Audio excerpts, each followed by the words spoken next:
Next નંબરનો question જુઓ દોસ્તો, આપણને એક જોડકું પૂછાયું છે. એક બાજુ આપણને કોઈ કૃતિ જે એના નામ લખેલા છે, પ્રબોધ ચિંતામણી, સિદ્ધ હેમ શબ્દાનુશાસન, મુદ્રા રાક્ષસ અને રાજ તરંગીણી. અને એક બાજુ આપણને હેમચંદ્રાચાર્ય, વિશાખ દત્ત, ઇવન કલ્હણ કે પછી મેરુતુંગ. જોઈએ આપણે સૌથી પહેલું તો આપણા માટે ઈઝી છે કે હેમચંદ્રાચાર્ય દ્વારા સિદ્ધ હેમ શબ્દાનુશાસન નામના ગ્રંથની રચના કરી. આ શબ્દની અંદર આપણને સિદ્ધરાજ જયસિંહનો ઉલ્લેખ થાય છે.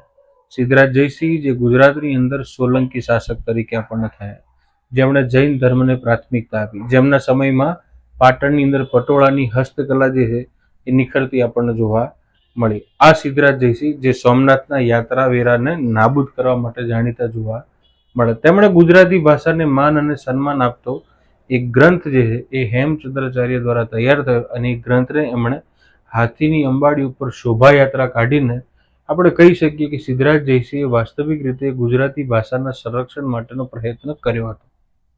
તો પહેલી પેર આપણને હેમચંદ્રાચાર્યથી સિદ્ધ હેમ શબ્દાનુશાસન ગ્રંથ તૈયાર થાય. બીજો ગ્રંથ આપણને જોવા મળે વિશાખ દત્ત દ્વારા તૈયાર થયેલો, જેને કહેશો આપણે મુદ્રા રાક્ષસ. ભારતની અંદર ધનાનંદનું નંદ સામ્રાજ્યનું પતન થવું અને મૌર્ય સામ્રાજ્યનો ઉદય થવો, આ અંગેનું વિશ્લેષણ એમણે ગુપ્ત સામ્રાજ્યને સમકાલીન કર્યું હતું. તો વિશાખ દત્ત જે છે એમણે મુદ્રા રાક્ષસ નામનો ગ્રંથ તૈયાર કર્યો, એ આપણે રાઈટ કહી શકીએ. પછી જુઓ તમે કલ્હણ, જેના દ્વારા રાજ તરંગીણી નામનો ગ્રંથ લખાયો. અને રાજ તરંગીણીની અંદર આપણને કાશ્મીરનો ઇતિહાસ જોવા મળે અને એમાં કાશ્મીર માટે શબ્દ વપરાય છે.